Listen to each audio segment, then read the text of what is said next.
All right, ebusunya ema akwa biom fa braga na nsem TV so. Abronye say information kita ne kire say Kennedy Japan nkofo bi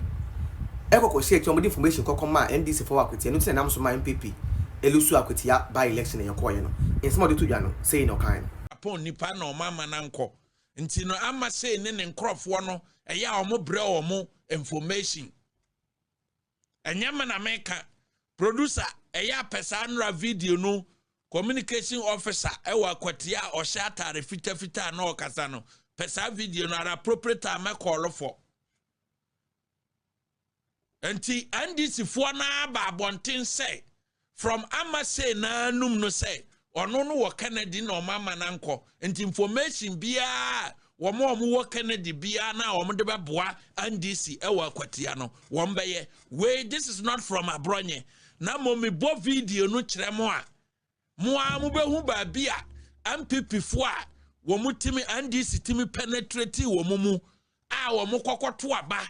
ema wo mu na wo mu ampanyufo na ka kire wo se ma mu nkonkoto ema MPP candidate no because wo mu di frabera bi achi enti ye de ye di akire keke ye koma amanfo ahu se Akwatia ba election no ye kobi se be ya MPP fo ebe wo babia behu se ye kobi na mom akire ne de ya ka kire members ne se mokwa amonkoto ntia na montoma MPP ay NDC candidate no ya babo video no na obi ayere atie na hwe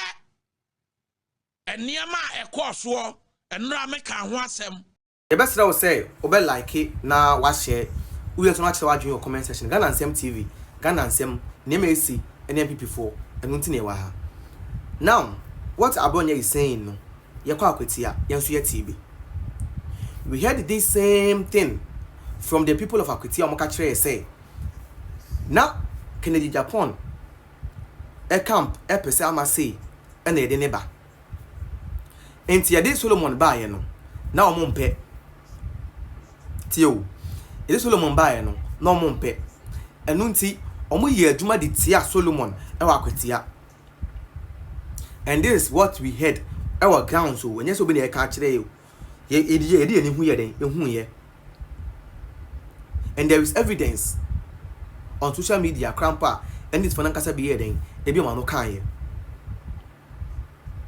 What you say? So it tells you that the election here call ye no Akwatia to say yankasa ne ye hu ne kokon ye. I'm telling you,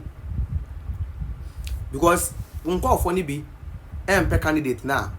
within the year then within the core year no one kasa party no e bi mo pe candidate na year then within the core year no. Now what I'm saying is that a lot of things happening in Akwatia that me and you don't have any idea about.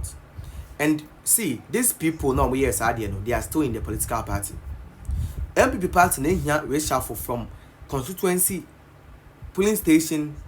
to top national executives. I will say it's ye reshuffle. Ya to abana will say be brelu some positions na mko fie, na mko sua nyansa. Na mko sua nyansa.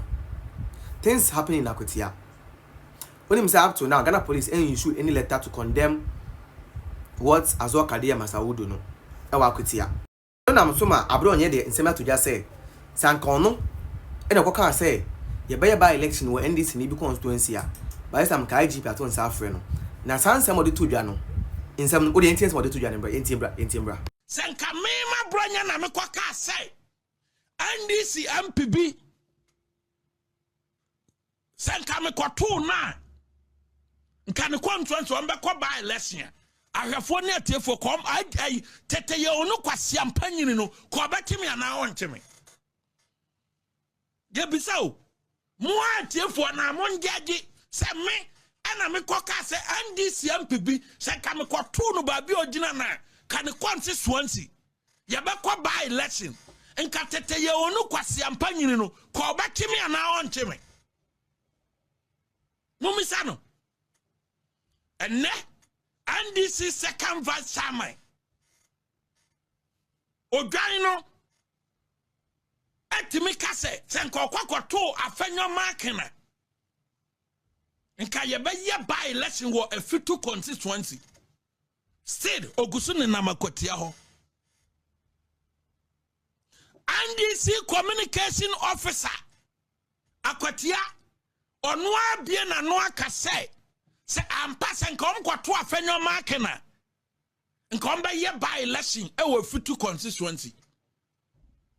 tese kombe kunu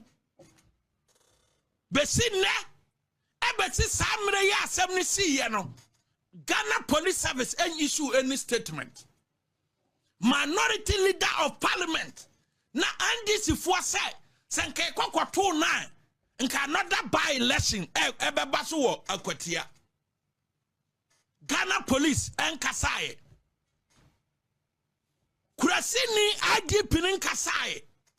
wayina ni because a good say ombeka che afenyo marking say SSM yebeto na ka buy lesson ebekoso wo where IGP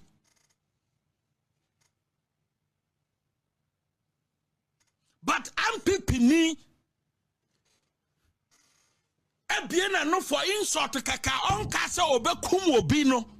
muti no ko detain no 2 weeks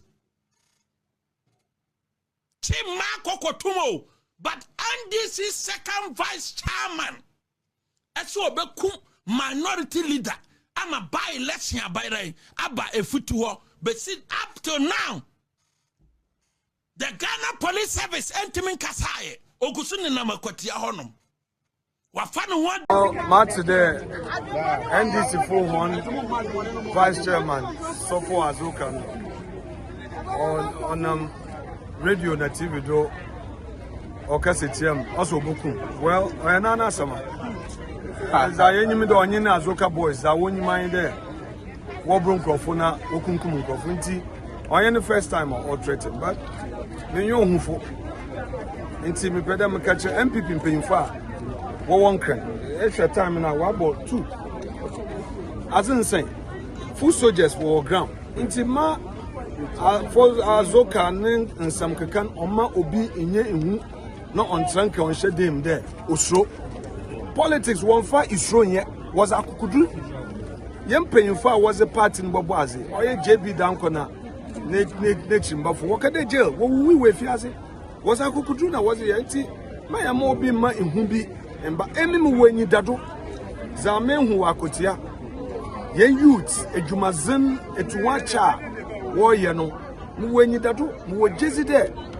2028 ekroye bayenintem na yetu yenhusiwa nkunyimzi baba enti no merun jaha no mon konkan wa bra full soldiers wo han ma wo ye djuma na mi panyin no maka de so far Azoka also bokum enti mrugwan obokuma onkum na se nyimpa zi wa na na yin na ambia enti no so onu wa hons na wozu kunyimpa so be it ye shall see many general secretary no pay yak around so peacefully yakwaya yin agent na yin won police for ye won adwuma so far police for wa bo won was but inya ye mbo ho about to say sia what to abani wie na wo ye collection wie na bibia ya asomdwe a na asem de do bi o ha maka ache IGP but so far deployment why as on IGP no so ha nti ye hwede wo ba ma banko no ewie peye but so far it appears NDC funyim da wo lose nti what in Hubina, a na what is Shankofu woman, we go go, when she now what boys P will go on this one there. What better than what? Now what in who what is Shankofu woman? I hear say,